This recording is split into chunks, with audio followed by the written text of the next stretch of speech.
No one in Black Ridge liked talking about House 311. It wasn't abandoned, it wasn't destroyed, it simply stayed empty for 17 years. People in the neighborhood had stopped questioning it. In America, empty houses weren't unusual. Foreclosure, migration, divorce. Life moved fast. People came and went. But House 311 never changed. The paint never peeled. The grass never grew too long. The windows were always clean. Someone, somehow, maintained it. Yet no one had ever seen who. Emma Carter didn't believe in ghosts. She believed in logic, deadlines, and cheap rent. And House 311 was cheap, suspiciously cheap. Her real estate agent hesitated when handing over the keys. His smile looked rehearsed, stretched too tight across his face. "Just, if anything feels strange, call me," he said. Emma laughed. "Strange like what?" The agent paused a second too long. "Old houses make noises." Emma had lived in worse places, paper-thin apartments where neighbors argued all night, a basement room with mold creeping through the ceiling like veins. Compared to those, House 311 felt like winning the lottery. The house stood at the end of a quiet suburban street in Oregon. Tall pine trees surrounded it, their shadows long and thin, reaching across the lawn like fingers. The sky was cloudy when Emma arrived, giving everything a dull gray tint.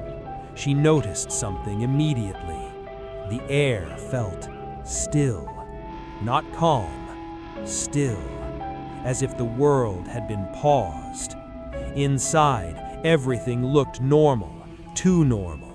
The wooden floor shined faintly, the walls were clean, the smell was neutral, almost sterile. No dust, no cobwebs, no signs of decay. It looked like someone had cleaned the place hours before she arrived. Emma walked through each room, her footsteps echoing softly. Living room, kitchen, bathroom, 2 bedrooms upstairs. Everything felt staged, perfectly staged. She found only one strange detail. Every clock in the house was stopped at exactly 3:17 a.m. The wall clock in the kitchen, the digital alarm clock in the bedroom, even the tiny clock on the oven display. 3:17. Emma reset them without thinking much of it. Probably electrical issues. Her first night passed quietly. Too quietly. No traffic noise, no barking dogs, no wind. Around midnight, Emma noticed something unusual. Her phone had no signal. No service appeared on the screen. Wi-Fi worked perfectly. Internet speed was fast, but her phone couldn't connect to any network. She shrugged it off, maybe bad coverage. At 2:46 a.m., Emma woke up suddenly. She didn't know why. Her room was dark, but she felt something off.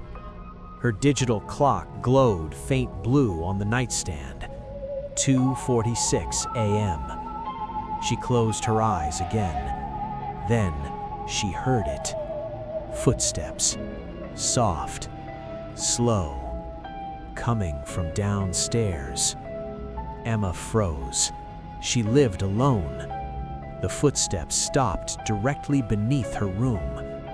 Silence. Her heart beat faster. Then, one more step. A creak of the wooden floor. Someone was standing in the living room. Emma grabbed her phone, turning on the flashlight. Her throat felt dry. "Hello?" No answer. She slowly walked down the stairs. Each step made a faint sound. The living room was empty. Nothing. No broken window. No open door. Nothing moved. Emma checked every corner, kitchen, bathroom, closet. Empty. She laughed nervously. Old house noises. Back in bed, she noticed something strange again. The clock showed 3:17 a.m. She was sure it had been 2:46 moments ago. Her phone confirmed it. 3:17. Exactly 3:17. The same time all the clocks had stopped earlier. Emma felt a slight chill.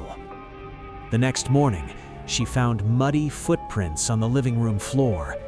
Bare footprints, leading from the front door to the bottom of the stairs, then stopping, as if whoever walked there had simply vanished.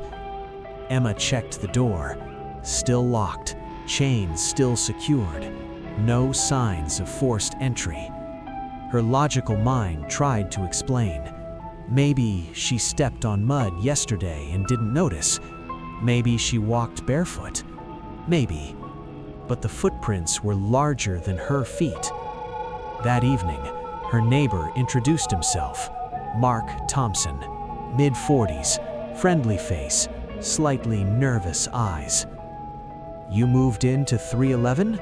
he asked. "Yes." Mark hesitated. "You live alone?" Emma nodded. He looked at the house, then back at her.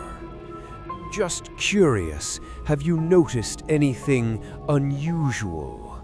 Emma smiled politely. "Like what?" Mark opened his mouth, then stopped. "Never mind." He left quickly. That night, Emma couldn't sleep. The silence felt heavier now. At exactly 3:17 a.m., she woke again. This time, she didn't hear footsteps. She heard breathing close to her ear, slow, deep. But when she turned, no one was there. Her heart pounded violently. Then her phone vibrated. Unknown number. She answered. Silence. Then a whisper. "Don't let it see you awake." Call disconnected. Emma sat frozen in darkness. Her phone screen suddenly showed a notification. Front door camera activated. She never installed any camera. Slowly, she opened the app. A black and white image appeared. The front door. Something stood outside. Tall, too tall.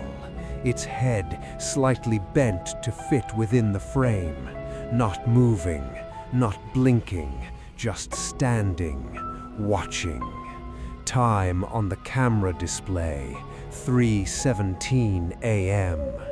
Emma couldn't breathe. Then the figure moved, not toward the door, toward the camera. Slow, unnatural. Its face came closer, closer, until the screen filled with darkness. Then a text appeared on her phone. Unknown sender. You were not supposed to wake up. At that exact moment, someone knocked on her bedroom door. 3 slow knocks from inside the house. Emma stared at the door.